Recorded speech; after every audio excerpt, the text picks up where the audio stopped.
नमस्ते दोस्तों, आपने कभी न्यूज़ सुनी होगी या देखी होगी कि एक पेशेंट ने 39 कॉइन्स और 37 मैग्नेट्स खा लिए थे और उसकी जान हमने गंगाराम हॉस्पिटल में बचाई। मैं डॉक्टर तरुण मित्तल हूँ, laparoscopic obesity surgeon sir Gangaram hospital. तो ये पेशेंट हमारी ओपीडी में आया था 17 फरवरी की शाम को, और उसको हमने देखा तो उसके रिलेटिव ने बताया कि इसको पेट में दर्द और उल्टी हो रही है, और उन्होंने बताया कि इसने कॉइन और मैग्नेट खा लिए हैं। 26 साल का लड़का था, तो हमने पता करने की कोशिश करी क्यों खाए, तो उसने पता चला कि उसको एक साइकेट्रिक इलनेस है, साइजोफ्रेनिया का इलाज करा रहा है वो, और उसको ये थिंकिंग थी कि कॉइन में जिंक होता है और जिंक से बॉडी बनती है, तो मैं कॉइन खाऊंगा तो मेरी बॉडी जिंक बॉडी से एब्जॉर्ब होगा और मेरी बॉडी बनेगी। और मैग्नेट इसलिए खाए ताकि वो कॉइन्स को चिपका के रखे और ज़्यादा ऑब्जॉर्प्शन हो रखे।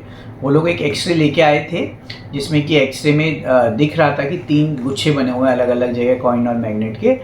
तो ये देखते हुए कि उल्टी है, रुकावट है और गुच्छे बने हुए हैं, तो ऑपरेशन तो करना था। फिर भी हमने एक सिटी स्कैन करा लिया मरीज़ का, ये देखने के लिए कुछ और प्रॉब्लम तो नहीं है, और एक हमें गाइड मिलेगा ऑपरेशन के टाइम। तो जब हमने वो कराया तो हमें एक और नई चीज़ पता चली कि जो प्रॉक्सिमल इंटेस्टाइन है जहाँ गुच्छा बना हुआ, और जो डिस्टल इंटेस्टाइन है जिसमें गुच्छा बना हुआ है, वो दोनों जुड़ गए हैं और आपस में एक रास्ता बना लिया, क्योंकि मैग्नेट को अट्रैक्ट करता है और वहाँ वो चिपके रहे। 20-22 दिन से प्रॉब्लम थी बच्चे को, तो वो एक फिस्चुला बना लिया उसने आपस में।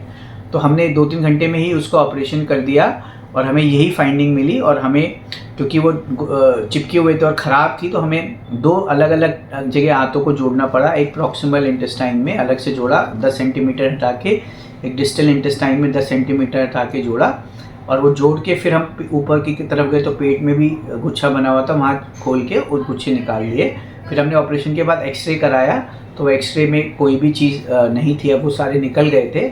5-7 दिन अस्पताल में रहा पेशेंट, अब वो बिल्कुल ठीक है, घर पे है, बीच में पट्टी हो रही है। 2-3 दिन बाद हमारे पास आएगा वो टाँके वगैरह कटवाने, और साइकेट्रिस्ट डॉक्टर को हमने उसको ऑपरेशन के बाद दिखवा लिया था ताकि वो उसके रेगुलर विजिट में फॉलोअप में रहे।